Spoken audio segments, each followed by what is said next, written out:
এক মিনিটে আমরা যে কোনো ফোল্ডারকে কম্পিউটারে যে কোনো ফোল্ডারকে লক অর্থাৎ পাসওয়ার্ড দিয়ে আমরা প্রোটেক্ট কী করে করব। তো চলুন আমি দেখাচ্ছি। এই যে দেখুন আমার কাছে একটি ফোল্ডার রয়েছে প্রোটেক্টযুক্ত ফোল্ডার, এটি আমি ওপেন করলাম, এর মধ্যে যে সমস্ত ফাইলগুলো আছে তো সেগুলো যদি আমি ওপেন করার চেষ্টা করি এখানে দেখাচ্ছে এন্টার পাসওয়ার্ড। তো এইরকমই ফোল্ডারের মধ্যে যে ফাইলগুলো থাকে সেগুলোকে আমরা মাত্র 1 মিনিটে লক বা পাসওয়ার্ড দেবো কীভাবে, খুবই একটা দারুণ ট্রিক্স। অনেকের অনেক ইম্পর্টেন্ট টপিক থাকে সেগুলোকে তার লক করে বা পাসওয়ার্ড অ্যাড করে ফোল্ডারের মধ্যে অ্যাড করে রাখে। এটি করার জন্য আপনার যে ফোল্ডারটি রয়েছে সেই ফোল্ডারের মধ্যে রাইট বোতাম প্রেস করবেন, তারপরে এখানে যে অপশানটি রয়েছে অ্যাড টু আর্চিভ এখানে প্রেস করব। ক্লিক করার পর আমাদের এইখানে দুটো অপশান দেখতে পাবো, RAR আর ZIP। প্রথম অপশানটি ক্লিক করে এখানে আসবো সেট পাসওয়ার্ড, দিয়ে এখানে পাসওয়ার্ডটি দেবো।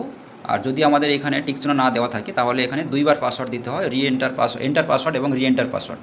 তো আমি একবারই পাসওয়ার্ড দেবো, তার জন্য শো পাসওয়ার্ডে টাচ করে এখানে একটি পাসওয়ার্ড দিয়ে দিলাম 1 2 3, দিয়ে আমি এসে ওকে করব এবং পুনরায় ওকে করব। তো করার সাথে সাথে আমাদের যে সুমন বলে যে ফোল্ডারটি ছিল সেই সুমন ফোল্ডারের ঠিক ওপরে দেখুন একটি আরেকটি ফোল্ডার এসছে, যে ফোল্ডারটি কিন্তু আমার পাসওয়ার্ডযুক্ত ফোল্ডার। তো এটি যখনই আমি ওপেন করব এর মধ্যে যে টপিকগুলো ছিল, আমার ফাইলগুলো ছিল, সেই ফাইলগুলো যখনই আমি ওপেন করার চেষ্টা করছি পাসওয়ার্ড চাইছে, অর্থাৎ পাসওয়ার্ড ছাড়া কিন্তু এগুলো ওপেন হবে না। তো এবারে বলি কিছু কিছু কম্পিউটারের ক্ষেত্রে পাসওয়ার্ড দেওয়ার পরেও ওপেন হয় না, তার জন্য তো আমরা এই ফোল্ডারটাকে পাসওয়ার্ড মুক্ত করব কী করে। আর একটা কথা বলে দিই, এই যে ফোল্ডারটি যেটা আমরা পাসওয়ার্ড মুক্ত ফোল্ডার সেটিকে যদি আমি রাখতে চাই তো রাখবো, না রাখতে চাইলে আমরা এখান থেকে ডিলিট করে দেবো।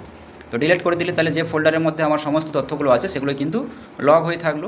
আর যখনই আমরা এটিকে ওপেন করার চেষ্টা করব কোনো কারণে, তো সেটি একই রকম পদ্ধতি, রাইট বোতাম প্রেস করব, দিয়ে এইখানে যে একটি অপশান রয়েছে এক্সট্রাক্ট হিয়ারে টাচ করব, দিয়ে আমরা পাসওয়ার্ডটি ফিল করব, যে পাসওয়ার্ডটি আমরা দিয়েছিলাম 1 2 3, দিয়ে এখানে এসে ওকে।